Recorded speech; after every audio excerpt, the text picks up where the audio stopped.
బరువు తగ్గాలి అనుకునేవారు తింటూనే వెయిట్ లాస్ అవ్వచ్చు. అవును, మీరు విన్నది నిజమే. అస్సలు తినకుండా ఉండడం కన్నా మంచి హెల్తీ రెసిపీస్ తినడం చాలా మంచిది హెల్తీ లైఫ్ స్టైల్ కోసం. మీకోసం హెల్తీ మిల్లెట్ కిచిడి. దీనికోసం ఒక కప్పు కొర్రలు 4-5 గంటల ముందు నానపెట్టుకోవాలి. ఇక ప్యాన్లో 1 టేబుల్ స్పూన్ నెయ్యి, 1 టేబుల్ స్పూన్ ఆయిల్ వేసుకొని ఇక్కడ చూపిస్తున్న స్పైసెస్ వేసుకొని ఫ్రై చేసుకొని సన్నగా పొడుగ్గా కట్ చేసుకున్న ఆనియన్, పచ్చిమిర్చి, క్యారెట్, ఆలు ఇంకా బీన్స్ మీకు నచ్చినవి లేదా మీ దగ్గర ఉన్న వెజిటేబుల్స్ ఏవైనా వేసుకోవచ్చు.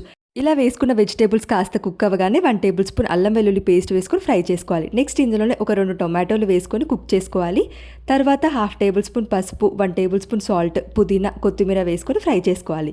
ఇక ఇందులో 1:2 రేషియో 1 కప్పు కొర్రలకి 2 కప్పుల వాటర్ వేసుకొని క్యాప్ పెట్టేసుకొని వాటర్ బాయిలింగ్ అయిన తర్వాత మనం ముందుగానే నానబెట్టుకున్న కొర్రలు వేసేసుకొని క్యాప్ పెట్టేసి హై ఫ్లేమ్లో ఒక 10 మినిట్స్ ఉడికించుకొని తర్వాత లో ఫ్లేమ్లో అడ్జస్ట్ చేసుకొని కుక్ చేసుకుంటే మన హెల్తీ మిల్లెట్ కిచిడి రెడీ. మీరు ట్రై చేయండి.